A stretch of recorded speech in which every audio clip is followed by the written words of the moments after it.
Because of the obvious threat to untold numbers of citizens, and because of the crisis which is even now developing, this radio station will remain on the air day and night. Officials and newsmen at first discounted those eyewitness descriptions as being beyond belief. However, the reports persisted. Listen to them. Children of the night.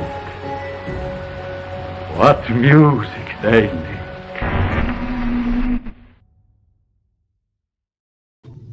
What is going on, everybody? Welcome to Boogeyman Radio. I am Dave, and to my right, I am Charles.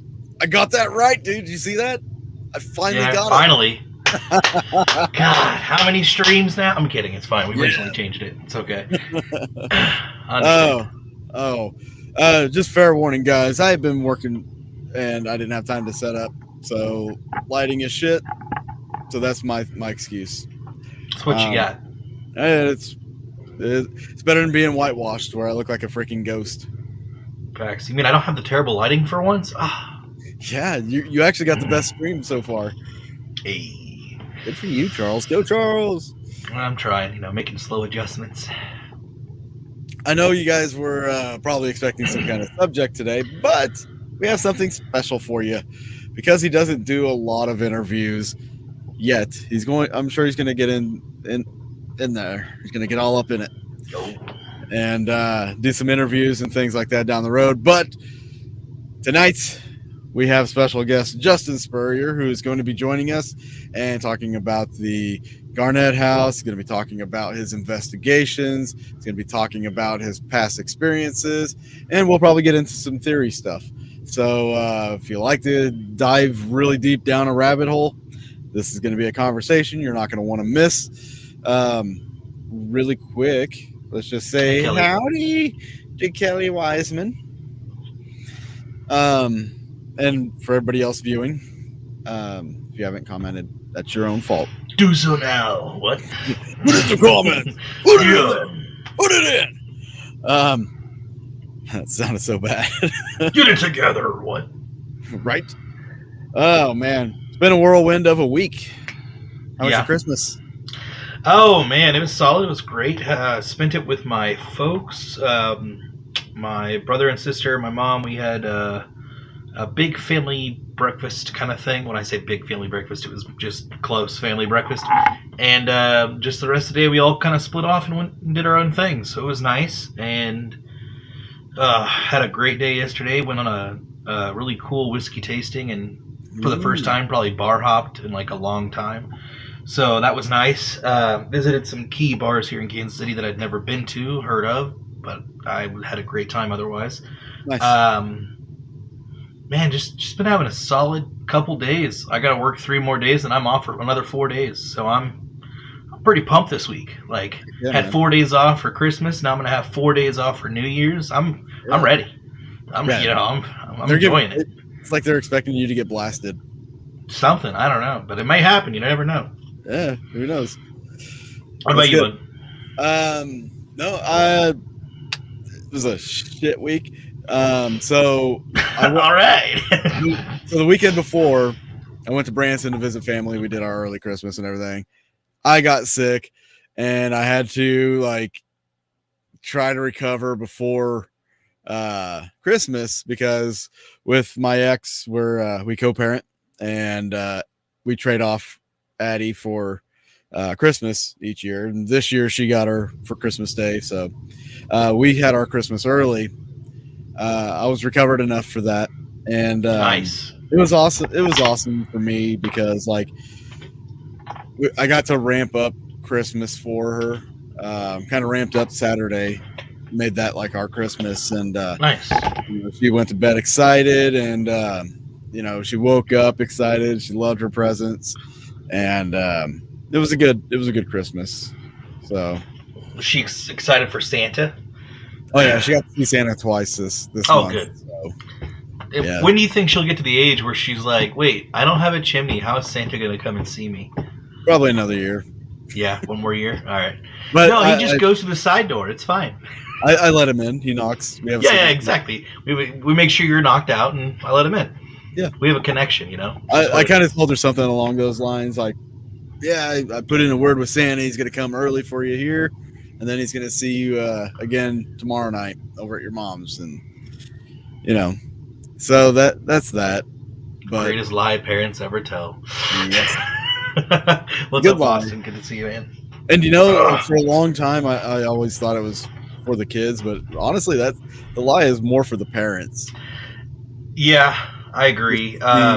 Just to see that magic in their eye, that sparkle and shit, like it's cool. I agree. It's something that kind of was nice to me. Something I had mentioned last week, where I haven't really felt a lot of Christmas spirit here for a while. Seeing my niece open presents, she's like 2, I want to say, and just seeing like how happy. Like obviously she doesn't really know the whole concept of Santa and stuff just yet, but seeing her excited for all the presents and the tree and all that, like it was kind of like, oh, that feels nice actually. It's kind of like warm and fuzzy a little bit. So it was good. It was like a reconnection or something, I guess. But I don't know. It's a tingling for fatherhood. No, I'm good. If it happens, cool, but I'm not in any rush. I am not rushing. Untie it. I'm going to live my life to the fullest extent first. I did the same. Before I think about kids. I don't blame you, man. I do not blame you. I did the same. Like a RV road trip. You know who doesn't pull out? Our next guest, Justin Spurrier. He doesn't pull out without using his blinker. Let's say that just for a safe family show, That's what I was talking about. Like he drives forward. He doesn't just back out. Yeah. Makes sense, right? Yeah, of course. We're talking about the RV and stuff. Yeah. So let's go ahead and bring him on. All right, let's do it. Bring on Justin. What's going on, man? What's going on, buddy? Yeah, you guys are you're already starting. Wow. We're there. It's 7 minutes in. It's great. Look, 7 inches in. What? Oh, wait. It's not snowing outside. Yeah, I didn't. That RV doesn't go that far. What? I left my shovel in my other car, so. Gotcha. I just got off work, and I'm going to be saying all the things here that I couldn't say to the customers. So you guys be prepared. Isn't that how our conversations have always went? Pretty much. I don't know how they just go there, though. Like, we don't even intend it. It just happens. Yeah, oh, my God, he is hideous. When it comes to you guys, I just don't expect anything. It just kind of happens. So it's just whatever. Look, just let it happen, Charles. Yeah, I like how Charles looks. He looks like he's in the corner, like he's been bad. It's my spot. I'm just I'm in the corner, right? It's that's just place in the house. I know Dave's lighting, looks like the Project Blue Book spoof video of the alien having an interview. Look at him right there. He looks exactly like the alien in the. He kind of does, actually. That's a good point. Only in color.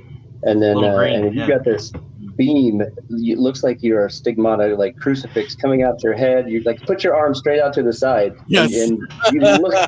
There it is. Or if you get the movie reference, awesome. If you don't, whatever. Yeah. Oh man. Dogma. Good. Love that movie. No, man. So your biggest fan, Elite, is watching as well. So I know him. You know him? I know him. I think I've heard of him. I actually hear him laughing in the other room after I said that. Oh my God. You got to get me an autograph. We'll work on that. Okay. They got a good point. What's that? Sharpies? Strange Paranormal. I'm not sure if the guy who's not on camera is allowed to critique those that are. Strange Paranormal. Yeah, I wonder who that is. Man. Another friend, I think. Scoopsick, guys. No, I know. I was being. Come on. I'm going to ruin it. Yeah, you did ruin it. Great way to go, Dave. Jeez. There goes the mysterious motif of Strange Paranormal. Yeah, can we move on, fellers? I guess. All right. What's a non-feller? I don't know. We can ask Elite later. Oh. That was pretty good. Okay. So we're gonna let the people in the chat ask questions here in a little while. there's going to be some people that watch this that have never even heard of you, Justin, believe it or not. Yeah, that's completely fine. I kind of liked it that way for a long time. Yeah. But yeah, no, I'm excited. Thank you for That's having the me. one. You know what? I will say this. That is the one thing that I give so much credit to you for is, like, you've never been one for the spotlight, really. You've always kind of hung out in the shadows, and you've been doing this longer than I have. So to go that long and not really try to, hey, I have a show. Hey, I have this, or hey, look at me. Kudos to you. I appreciate that. And great. Also, he doesn't pull the Ghost Adventures card like all the time, anywhere he goes. Yeah, I was on Ghost Adventures. Yeah, I was on Ghost Adventures. Yeah, I was on Ghost Adventures. You know what I mean? Like, You've never a lot seen of him people go. do that. I mean, I've seen people like, do an interview on there, and then all of a sudden it's their Facebook cover. It's as seen on, and I don't understand why, but I guess I do. I understand maybe why they would be doing it. I just would never do it like that, and I like doing what I do, regardless you're of where humble. it's been. We get it. I don't know, Charles. You've never seen him go through a McDonald's parking or a McDonald's drive-through. Yeah. What, raging? Is that what it is? He's walked through them before. Oh, okay. I have video proof of that. I believe it. Because my van is uncomfortably tall that I drive. Well, yeah. Living by the river. I'm gonna have to get some tips, because if I buy an RV here pretty soon, I'm gonna need to know the stuff of van life, but in an RV. Van life, yeah. Do you ever notice how on the YouTube it's like everyone that has van life is pretty hot? Just kidding. Yeah, I've noticed. No, I know. That's why I want to join it, because I deserve to be in there too. It's like a hot van cult or something. Something. I mean, I'm gonna have a nice little, like, I think 24 Class C RVs, hopefully. So we'll see what's happening. Anyways, Kelly did want to say, oh, nice, Dave. Before you guys get all crazy into conversation, I want to thank Justin for sharing his gift of a phone call on Christmas Eve. How wonderful was that? You want to talk about that, Justin? Let everybody know that don't know. Yeah, I can do that. Okay. So I didn't know if you were reading that or if that was just you talking from the cross, Charles. No, that was actually her comment. I was reading her comment. Gotcha.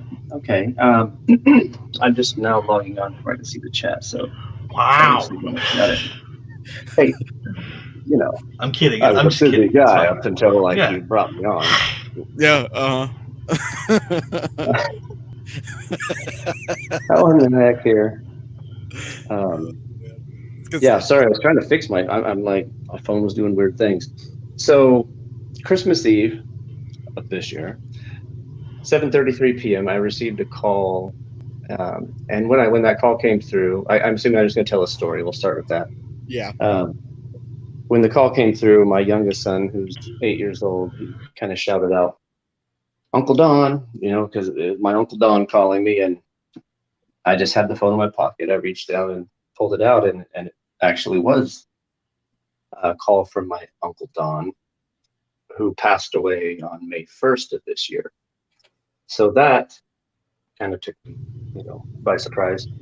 I've had these things happen a couple other times in similar ways, but yeah, I mean, the fact that he yelled it out was very just mind-blowing. That the fact that it confirmed he was right, and then so my jaw dropped, and then I'm like, wait, he's gone, and it's Christmas Eve, and he would always call me. There's some stuff I didn't put into the post, he would call the night, holidays, birthdays. He always wanted to make sure he called and wished me whatever it was that you wish on whatever holiday that is, and then Christmas Eve he would have always called about that exact time. Sometime within that hour span of 7 to 8, and that's when the call came through, 7:33. So it was everything was almost normal, except for the fact that he's dead.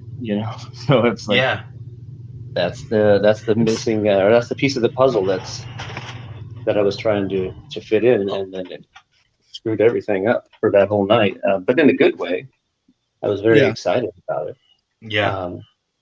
And then I went down into the basement in my little workshop area, and when I was typing that post, the last thing I think I wrote on that post was, I love you. Uncle Don, and I hit the send button or the post button, and I have a light at the top of the room. That's where most lights are. In case you didn't know, most ceiling lights are up there. That's where mine are at. And one of the lights blinked 3 times, just one. But there's 3 bulbs on the same circuit. So that was pretty cool. It wasn't like an actual power problem. It was a single bulb. So it is either a bulb problem or something. Yeah, if it was a bulb problem, it would continue. It wouldn't just. And it didn't. Exactly. Yeah, it actually did one more time. I came down into a couple hours later, and I just said, "Hey, Uncle Don," and it blinked 1 time, and it's never blinked since that I've seen. Maybe he was trying to get you to be Steve Huff and contact him. Whoa! I mean, I think pull out the Ouija, put gas mask on. I mean, it's been more than 18 seconds since he died. So yeah. So the connection's probably gone. It's too long. It's 20 seconds roll by. They're gone. Miss that window of opportunity. You just you never know. Yeah, YouTube upload buttons don't work that fast.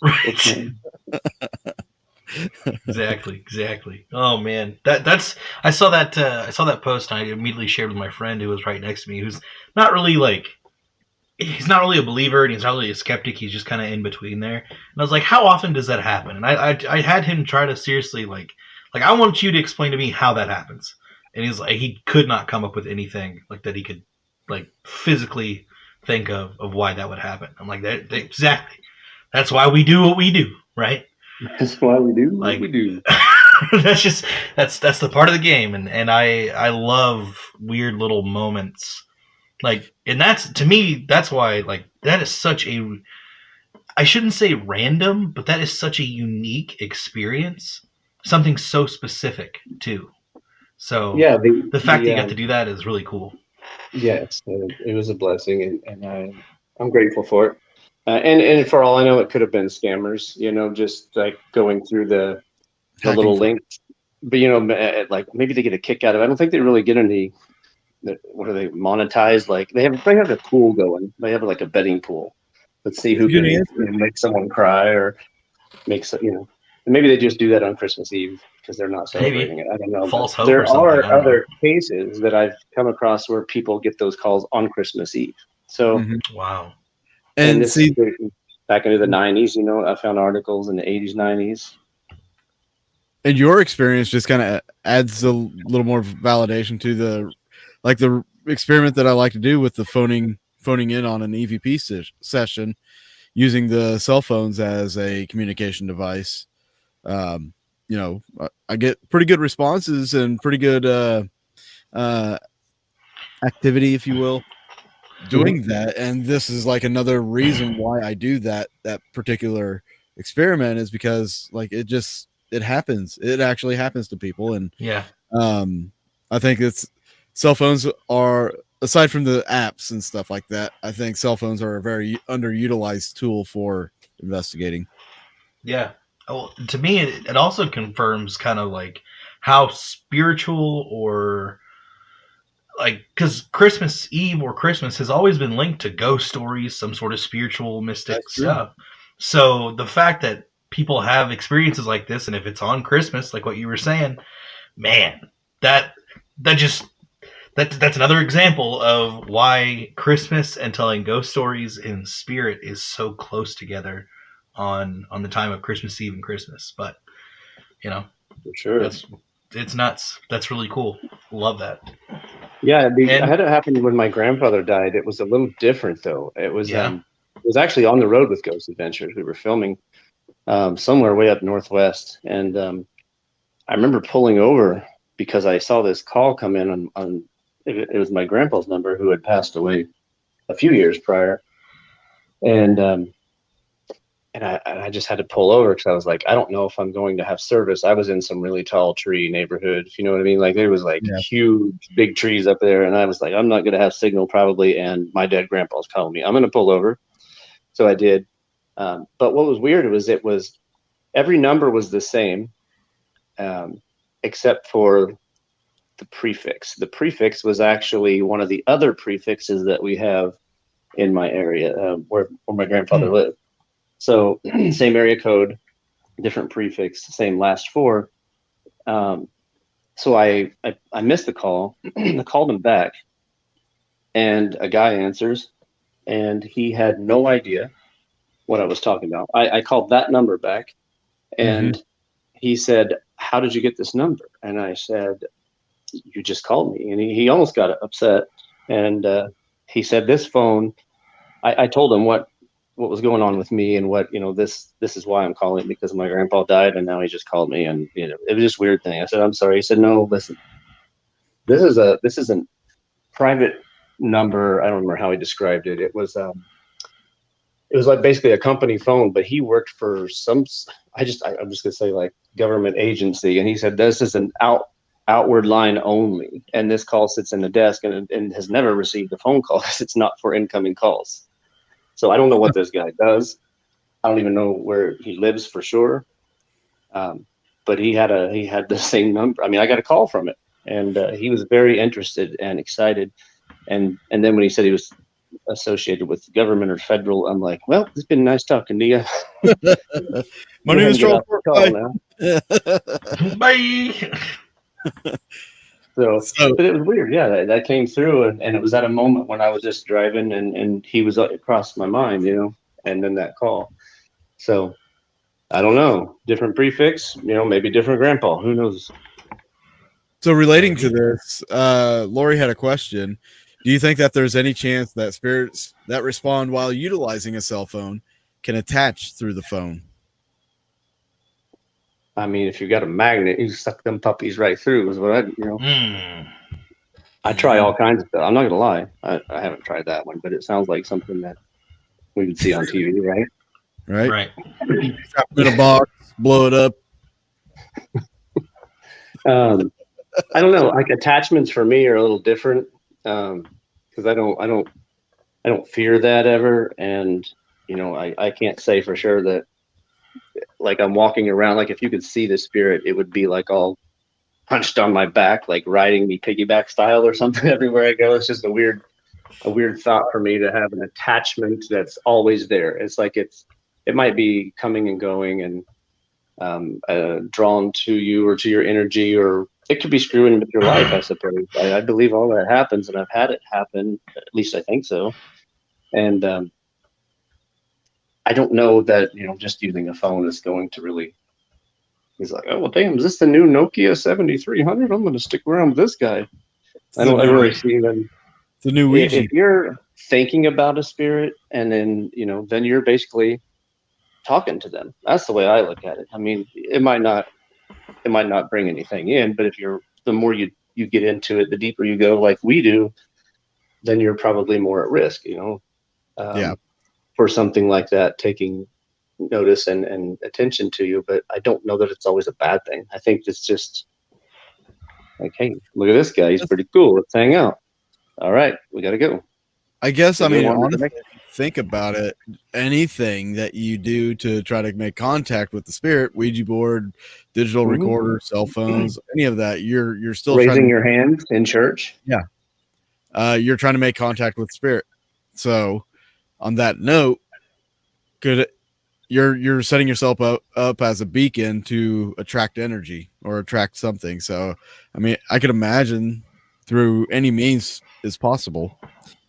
I mean, yeah, when people say the whole Ouija board, versus everything else that we do, these locations will be like, you can do anything, but don't bring a Ouija board in here. Well, that's not my belief. But I mean, if they, we have to honor what they want at these locations. I understand that, yeah. But to me, it's all one and the same. And a Ouija board is, to me, not that we're even on that subject, but the reason I'm saying this is because I think you're right. Everything we do, whether it's just thinking about it or a ghost box or even a K2 meter, these things are all our intention of trying to talk to or find out an answer to something. And that's all the Ouija board is. It's just that you're touching it and it becomes more personal. And I think that's built a lot more hype into the fear side of things because you were physically involved with an item, but yet again, you don't see K2 meters like shivering and shaking. Like you were the last one to touch it, so you got the cootie. Yeah, I mean, I bought lots of Ouija boards. Like, no, I'm not saying. I mean, like literally, like bulk lots of these things, and they've sat in my house, and I can't say that anything's ever happened from them, and they all look alike. A lot of them. So I'm like, shit, which one did the demon come through? I can't remember. Family. So, do you think?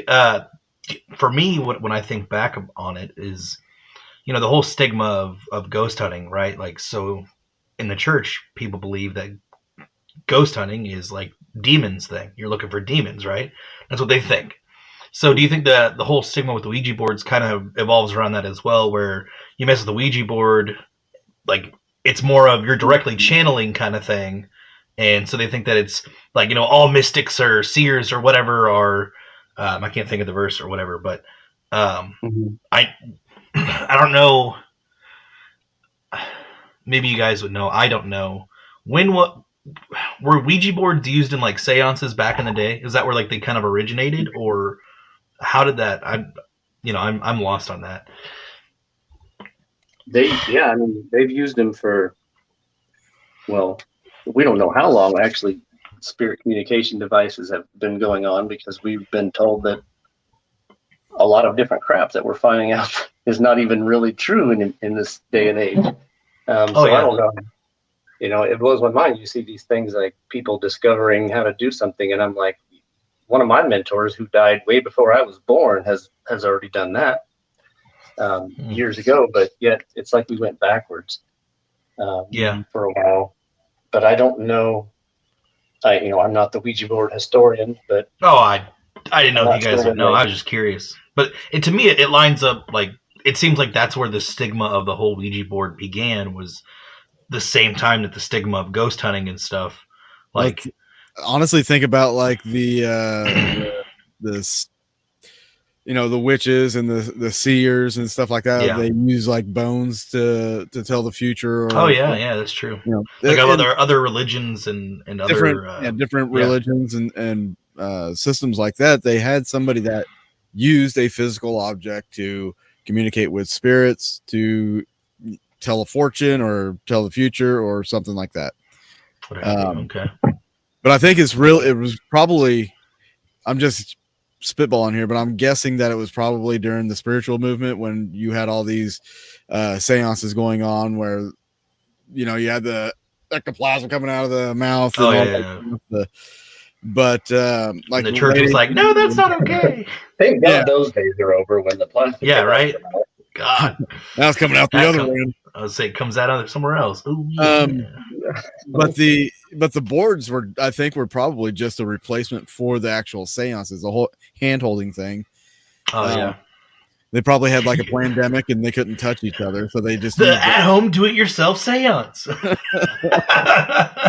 You guys can't touch each other, but you can touch this planchette together. Yeah, exactly. Safe seance in a box. Just make sure you close it out. Make sure you close out the session properly, of course.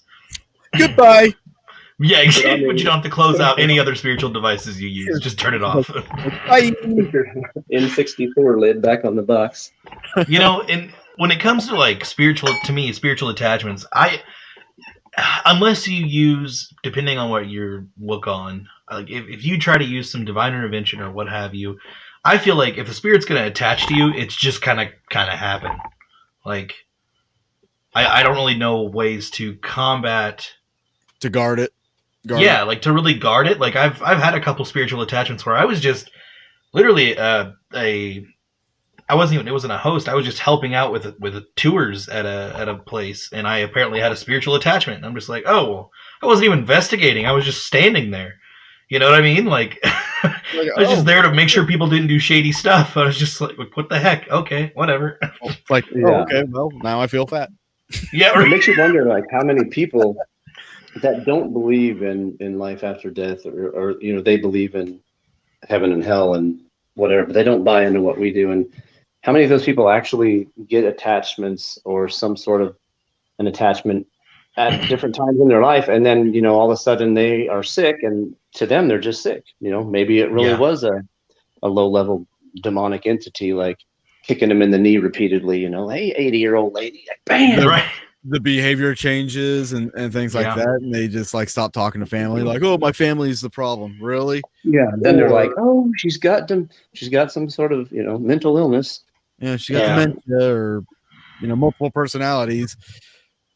Apparently, Yeah, one of because them I've seen those things, come on personally, like all jokes aside, those mental things come on and then just leave and not be very apparent at all. And Pretty intense, huh? I'm like, man, that sucks. Like once you're labeled, Yeah, and then what when you're better, because if we can heal ourselves, maybe they found out how to do that and now they're stuck. I think Wherever there's they like were stuck.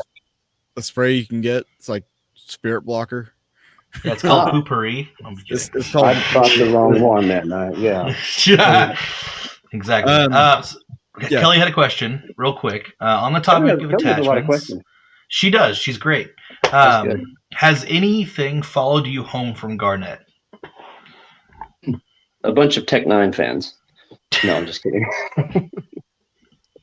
Well, Yeah, I mean that is there's a lot of stuff to that because I've been so many times and had so many experiences on the way home, like specifically on the way home when things would happen on the highway and I'm like, well, that's not normal, right. Okay, I'll get a little bit more specific. Have you ever noticed anything that happens to you at Garnett happen at your place when you come home?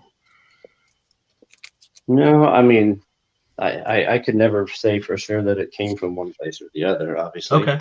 Yeah, that's fair. I mean, I like the no pun intended when I say the road I was going down here a minute ago, but going down the highway, things physically happening. On the way home, that it was almost like they were following me. There's been times I would be coming home and all of a sudden and I was on a back road, that's barely big enough to fit two cars to pass each other. And my little passing indicator pops up on the passenger side. So I look at the mirror, the light's on, and I'm like, well, there's nothing there. Obviously, it's a bunch of tree lines or whatever.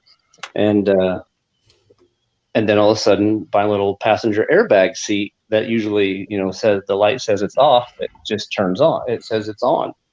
Well, you know what I mean? Someone freaking sat in the seat, but no one sat in the seat. The airbag light, turned off, so as if someone was in that seat. And so I had a little conversation with it and said, "Hey, you cruising with me? Where we go? I'm going home, but I can give you a ride somewhere."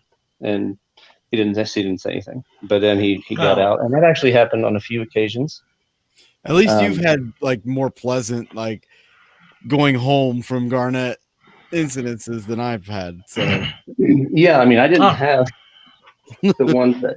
Now I had yours were pretty obvious that you were supposed to die or something. Something. All right, well, I think it was Sam, Dave, what have you had since we're on the attack? Oh my God. Well, someone apparently doesn't like you there. Well, yeah. Supposedly. Man, that doesn't happen. He took on your name, but it's fine. Everybody likes me. I don't know what the problem is. You don't like the guy. Yeah. Maybe it's like there's there can only be one asshole in this house, and it's me. Not you. Not me, not you with the spirit. You got a poop mouth. Yeah, exactly. No, so my experience with coming home, like I spent 3 days, 3 nights there, and I've had nothing happen before like that. But the night that I went to Ottawa, Kansas, and did the premiere for Into the Light 2, Justin and Rob invited me down to the Garnett. I didn't have any equipment. That was the night of the live streams. Rob was there for a couple hours, then he left, and then Justin left an hour later, and then it was just me there. And the activity went off the hook. Like it was verbal, it was vocal, it was setting off toys and all this. And wow. So I tried to get some sleep before going home. That wasn't happening because it was just too damn active. So I was like, it's 5 o'clock in the morning. I'm just going to drive home. So I get on the highway. I'm doing 80. Feels like I got a flat tire. So I pull over, and as I'm pulling over, it gets worse. So I get out and I go look, and all the lug nuts snapped off my tire except for one. And it was like unscrewed like just barely hanging on there. Like I almost lost that tire doing 80 miles an hour down the highway. And if I had lost that tire, that thing would have flipped like pretty bad. So that was my, leaving Garnett kind of experience. Thank God I haven't had anything like that.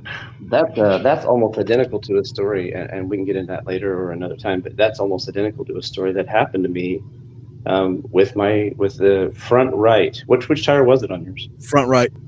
Wow. Okay. Passenger. Maybe that's a little something specific in its history we don't know about. You know what I'm saying? And that was before I got Garnett. So, probably a demon like jumped from my car to yours or something. I don't know. But no, one time I was driving home from Garnett, and I was doing a Periscope live stream back in the golden days when you could get a lot of people on Periscope, and it was the place to be. I was live streaming, and a goat runs out in front of my car, and looks at me while runs across the road, and I'm like, "Is that a fucking goat?" And everyone on the screen in the comments is like, "Goat, was that a goat?" And I'm like, "We don't have goats in Kansas that just run around. I mean, you would have to search to find someone who even has a goat." This is a goat man. A spiritual goat. And upon watching the replay, it wasn't there, but the comments were still there.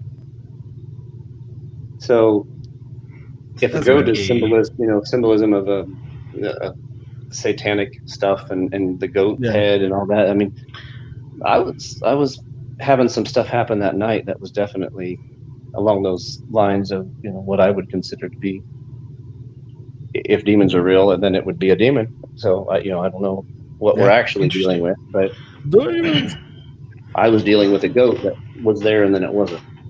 Yeah. Man, that's wild. I've only had, I would say, so I went up to Atchison one day, as far as like car attachments go, and just something inexplicably weird that happened. I was at Atchison driving around with a friend, and I stopped at a few places, but we didn't actually go in. But then we went to the park that's supposedly haunted too. I can't think of what it is, but one of the parks there, I guess, is haunted. So all of a sudden, out of nowhere, my freaking chip on my key stops working. And this is like an early 2000s Buick LeSabre, and so it's just got like one of those little metal pieces on the side of the key that when you put in, and if it's not there, it won't start the car. So I'm just like, what the hell is this crap? So somehow took it into the shop. The guy jerry-rigged it, and we were off the next day. But like, out of random, I've never had anything like that happen before, where just a small little metal piece on this key just stops recognizing in the car, and the car just completely shuts down. Like, what? So yeah, that was my little weird ghost thing.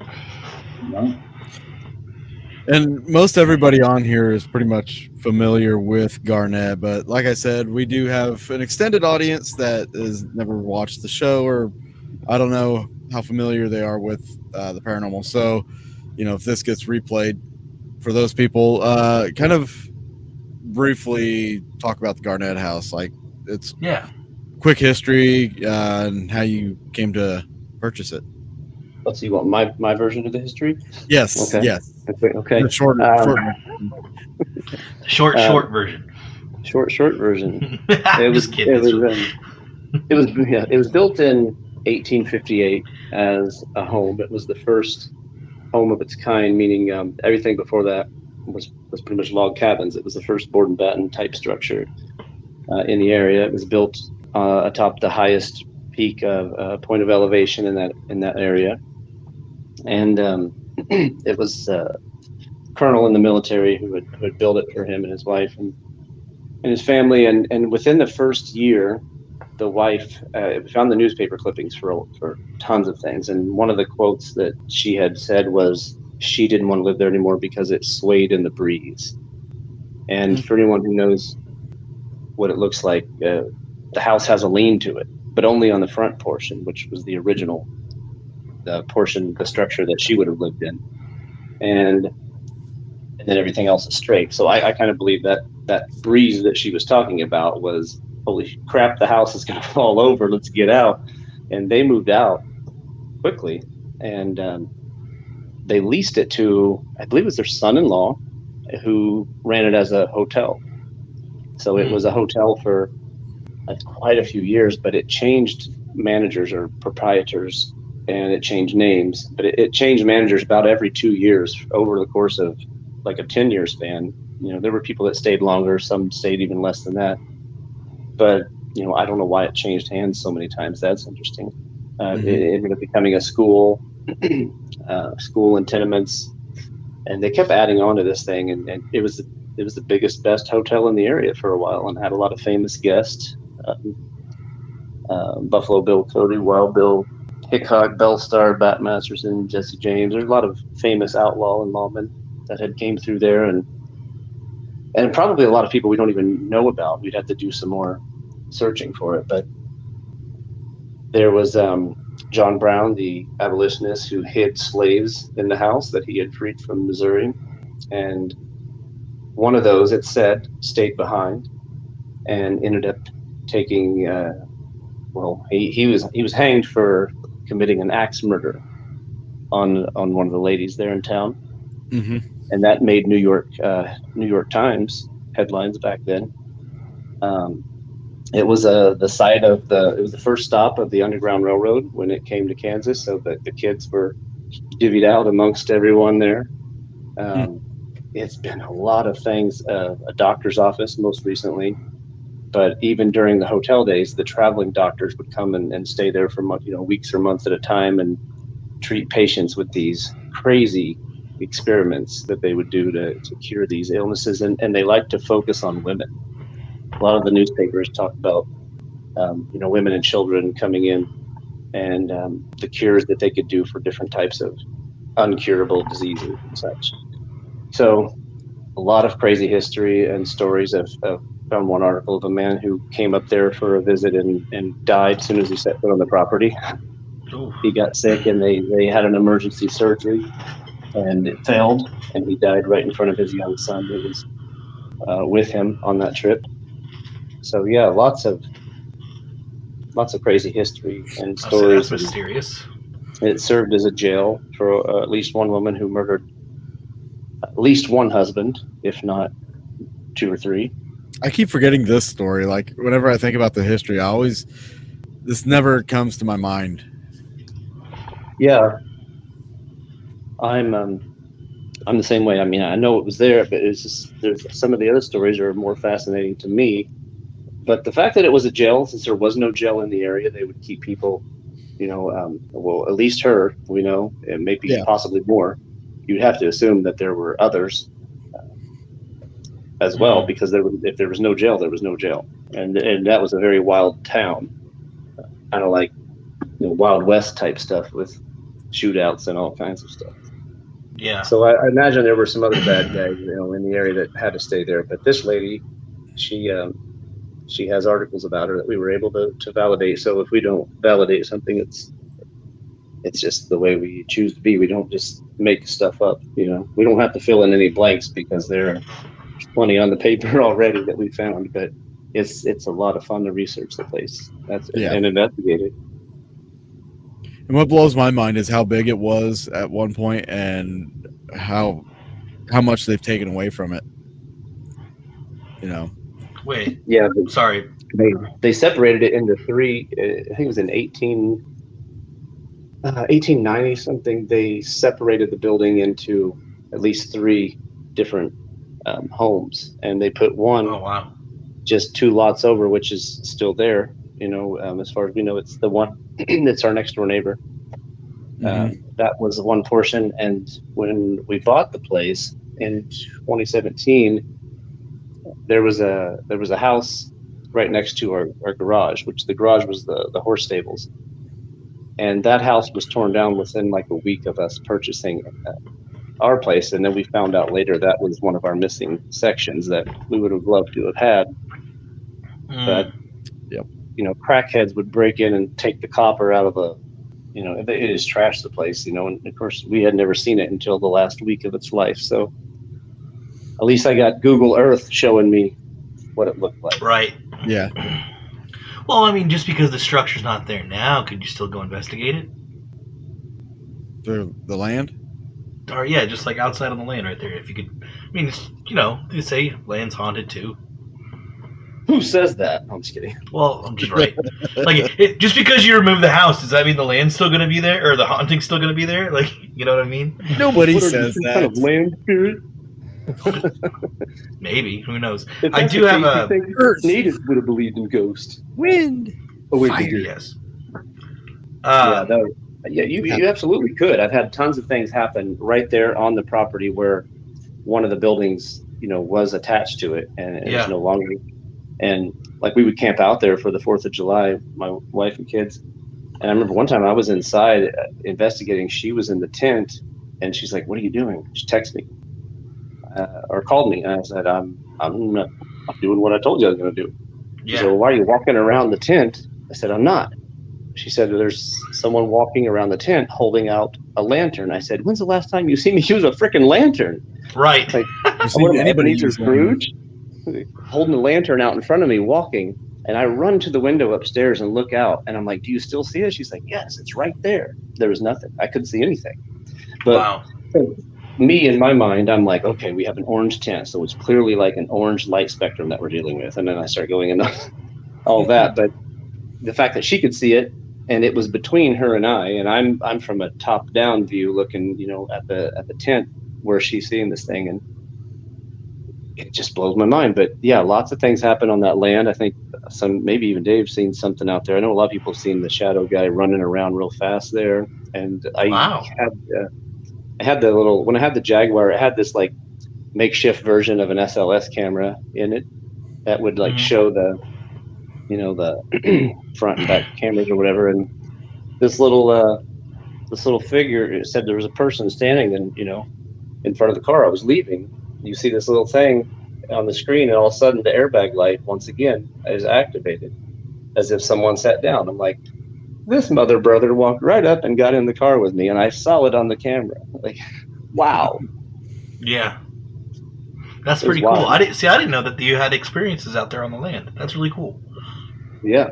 And there's these weird circles. We don't know what that's about. It could be natural, but we're the only ones in town that seem to have them. But they're like miniature crop circle looking things, but it's just a different shade of green on the grass. So where all the other grass is, kind of green, there's these several circles that are like, wow, Like really green.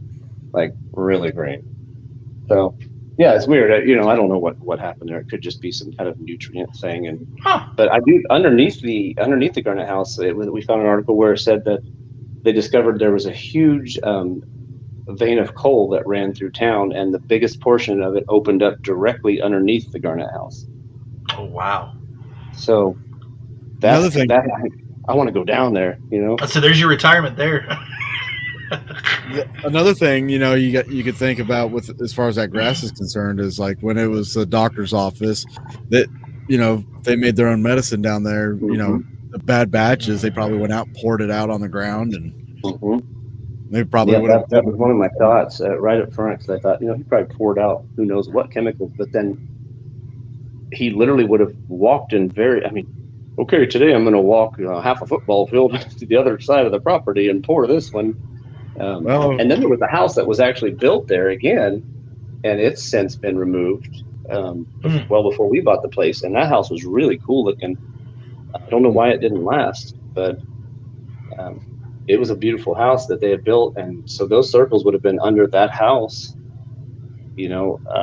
because from what I found out, that house was torn down not too long before we bought the place. So I guess it could have happened, after they tore it down, but those circles are everywhere. Some are big, some are small. So we got a question. What about bodies possibly being buried there?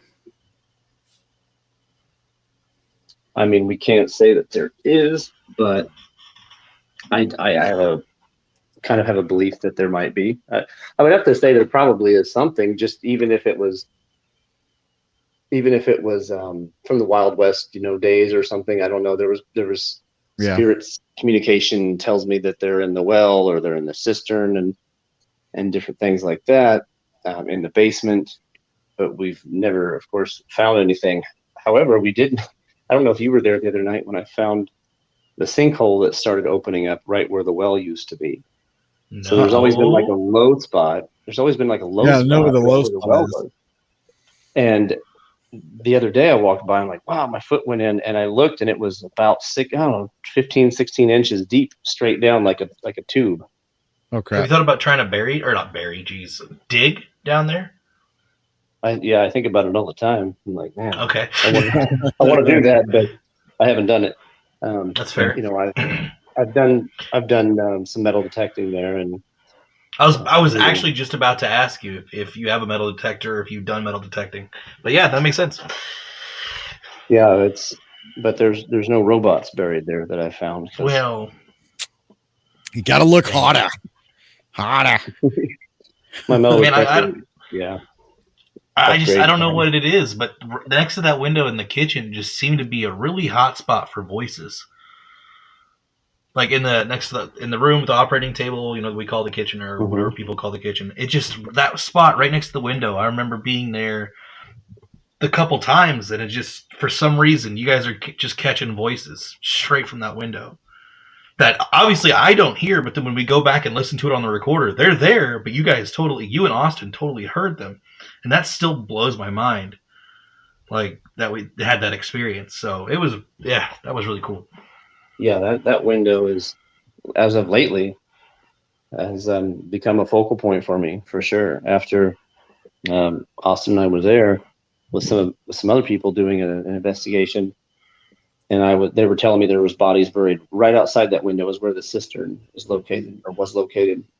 And they were telling me they're down there. So I reached down there. Of course, we're in the pitch black, and the infrared camera, you could see me like reaching down there. I have the direct link in my hand. And as I reached down towards the corner of below the window, which on the opposite side of that wall is where the cistern would be, I was just, saying, hey, I'm going to give you the microphone, basically. If you can't get out of the cistern, I'm going to hold the microphone down there for you. And I hear this shit, and a piece of glass is thrown at me. And I mean, I know the place doesn't exactly look high class or anything, but we have cleaned it many times. And that piece of glass has never been there. And it was old. It was like a sample, like a blood sample slide or something. Maybe you were I seen the video. Too close. You know what I'm saying? Maybe you were getting a little too close. That's what I'm going for. So I'm with you there. I think close is a great thing. I was just curious if that's why something threw the piece of glass. Yeah, that's my time. I'm like, oh, you don't want me here. Well, that's stupid. Well, I'm going to keep on going. Right, exactly. Yeah. I'll tear the wall down. Just something. There's something about that spot. Just, it stands out to me so much. And I anytime I think of Garnett, that's one of the major spots that I always come back to, is that window, and then right outside there. So I do find it interesting that window has like blinders on, not shutters, like full on blinders that fold around and close that window, but none of the other windows on the place do. And if you were to look out that window, all you would see about 8 feet away or 10 feet away is the side of the garage or the horse stables. Yeah. Like they're not blocking privacy from anything, but yet the other windows right next to the X-ray table, they just have, good old metal midi blinds. Right. So I don't know what the purpose of those were for, but maybe I should try opening them. I shut them when we first got the place. I don't think I've ever opened them back up. Why not? See if it'll stir something up, Yeah, there's so much more there's so much more we need to talk about too, but we got just a little bit of time here, and then we'll switch over to the After Dark. If you guys want to hear more from Justin, you can join us on the After Dark, which will be the Patreon link down here on the bottom. That I'll put a little banner scrolling across there. There you go. I think on the After Dark, Justin, we'll talk a little bit about your time with Ghost Adventures, get some juicy details on some oh boy, certain clown motel. From you guys, I don't care about Ghost Adventures. I'm talking about your guys' blog. That was fun. That was fun. I wish we could. I felt like we could have done so much more. Obviously, if we had more time. But yeah, things were just exciting. Like that was a last minute kind of investigation too, because like we had talked before I flew out there about like, going and investigating and stuff on the way back. But I spent almost a week there where we didn't do anything but investigate and run around. So yeah. Vegas is good for that. Well, it's Vegas. Yep. So Lori had a question. Are you doing any specials for paranormal teams this year to book? To the Garnett House? Yeah, I think that's what she means. Yeah. So my co-owner Rob he pretty much handled all the bookings since I had moved away, but he's had to close it up a little bit more than we'd like because he's dealing with a bunch of stuff going on in life, and I'm not there to help out. So he's going to open certain dates. I know so far to start off the year, he's going to have like available dates, but it's not going to be a full month. So it fills up so fast because he might open like one weekend a month or something, and which is unfortunate, but it has to be that way because any money we get, we just put right back into the place to keep it standing. But I don't know what dates that's going to be, but on the website, I think he has some calendar on there that shows what dates are available, or you can always just send a message through Facebook or whatever, and he should be able to fit you in or tell you what's available. But I don't know specials, what's going on. I'm going to be doing some events, some private events like I did what was it, like a month ago or something? Just a few weeks ago. Yeah. Yeah. Well, I did them 2 weekends in a row there, and that was a lot of fun. And we just opened up a set number of spots, and you can choose how long you want to stay, and we have refreshments, and I get to hang out. I like that. Yeah. Not be running around all over the place. I'm sure it's nice. It's a lot of fun, and those things I like because it's kind of hands-on with a lot of equipment that people haven't ever used, or you get the guys like, oh my God, Zach, touch this. I'm like, get out. Get out. Come on. Just leave now. That's the portal to hell. Put it down. I wonder if there's some places that are like historical locations that have been visited by ghost hunters or whatever, been on TV and stuff. You have some of the tour guides are like, this place was famous before ghosts or what, you know what I mean? Like I went to what was it, Corpus Christi, and I think it's the USS Lexington is stationed there in the docks. And it wasn't too long after Ghost Hunters had aired that ship on one of their episodes, and we had a tour guide who was just like an older guy, and if I asked anything about ghosts, it was just immediately docked down. Immediately.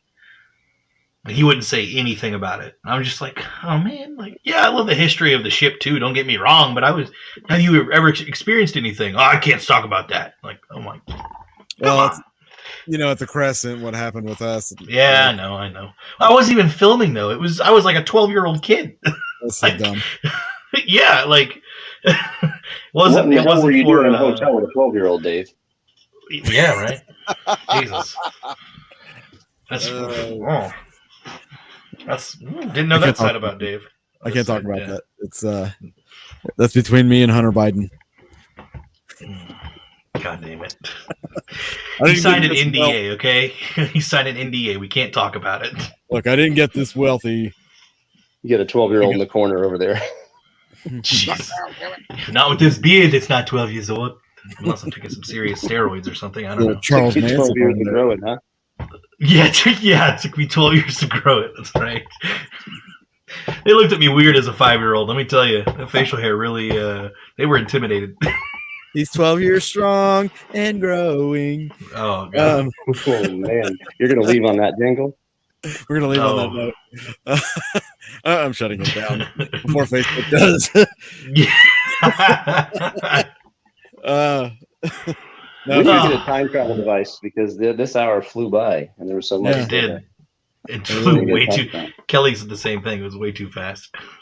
But guys, we are going to jump over to the After Dark. That'll start in about 15 minutes. And like I said, we're going to take a deeper dive with Justin, and we're going to talk about some stuff that, you know what? It's only for you on the After Dark. So if you're one of our Patreon members, you're about to enjoy this. So if not, jump over there, sign up, It's only $2.49. It's less than a gallon of gas. Still. And that gets you a whole month of content plus all the old content that we've posted and done. You can go over some of that old stuff. We're gonna have some new content coming out here pretty soon, guys. Pretty soon. $2.49. Come on, guys, we got it. Yeah.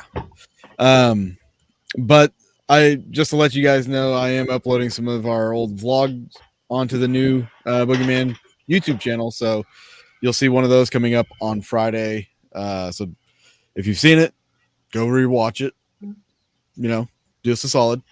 And if you haven't seen it, enjoy. And yeah, guys, thank you for stopping in for tonight. We will be back next week with the topic. Actually, I think what we're going to do for the first of the year was going to be predictions and stuff. Ah, yes. Making our predictions for 2023. We are making our prediction. You know, did we make one for 2022? Yeah, Did we do a prediction? yes, I was on that one. I watched. Okay, we should go back and see. I know my Betty White what one predictions didn't age we well. make. My Betty White prediction didn't age at all because she died. I can't remember. You have like a week. Yeah, she died like a week later. She's like, "Oh, you cursed her, Dave. Good job, bro." I ruined it for everybody. Keith Richards is gonna live forever. I'm just saying. Illuminati. That cockroach needs to die. Who do they have to sacrifice? What? Anyways. All right, guys. We'll see you next week. Good night. Take care. Hug your loved ones.